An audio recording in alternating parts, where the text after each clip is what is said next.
Lamlash is an idyllic coastal town on the Isle of Arran with pristine views out into the Firth of Clyde. These waters were once one of Europe's most commercially productive fishing areas, and Lamlash held international sea angling festivals, celebrating thriving populations of whitefish, including herring, cod and haddock. But in the 1980s, the tide turned. I remember fishing in 1986, and we catch so many fish that we wouldn't know what to do with. But the year after that, you went out and caught nothing. A change in the law allowed bottom dredging close to the UK coast, coinciding with the introduction of a new, destructive type of scallop dredger. There was factory boats coming in and hoovering everything out the seabed. It was horrible. It was a fishing revolution that eventually saw the Clyde labelled as a marine desert by scientists. Fish stocks fell by a devastating 96%. But the passion of two local divers who couldn't bear to watch an entire ecosystem disappear saw the creation of COAST, the Community of Arran Seabed Trust. Local diver Howard Wood was one of those determined to make a change. When did you first dive these waters, Howard? 1974. And if I would have come with you on that first dive, what would I have seen? Dozens of flatfish, plaice, scabs, even big turbot, thornback rays, cuckoo rays, shoals of saithe and pollock. I only really appreciated what I'd seen as a teenager, maybe 10, 15 years later, when it was starting to disappear. But you weren't happy to just sit back and watch all this happen. You actually took action, didn't you? My friend Don McNeish, I mean, he kept poking me, saying we need to do something. Don had come back from New Zealand with the idea of a no-take zone, which is an area that no marine life or plants can be taken out of. And we tried to do something. As 2 or 3 people, nobody really took much notice. And so we realised that we really needed the community on board. They say that when you try and establish any kind of marine protection area, the people to persuade are the local fishermen.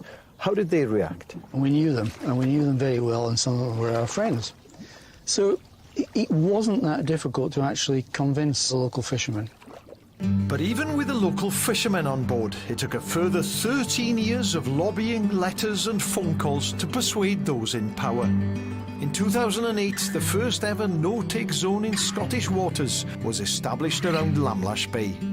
We were ecstatic. It was absolutely great. We held a small celebration. You know, we've campaigned for 13 years to get this no-take zone, but in reality, this is the start.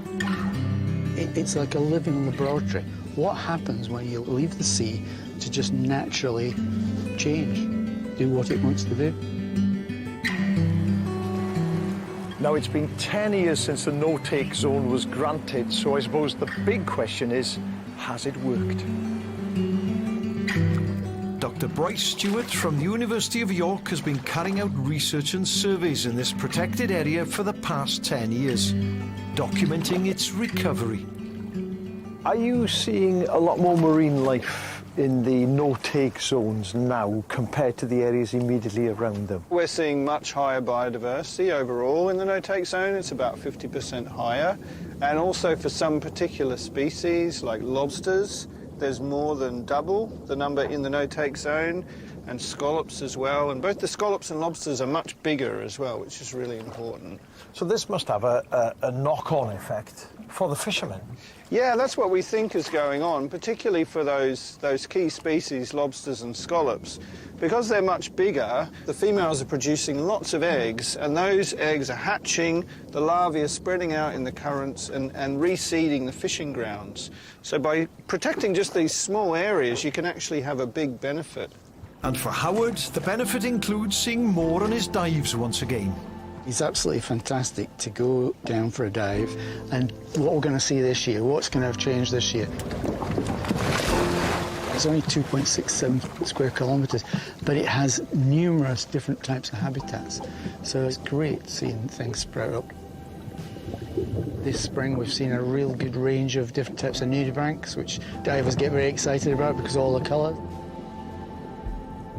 Last Monday I had a great experience with a Pluriblanctus, which is also commonly known as the Highland dancer, and some fantastic octopus in amongst the bright pink live mull. It's such a joy to see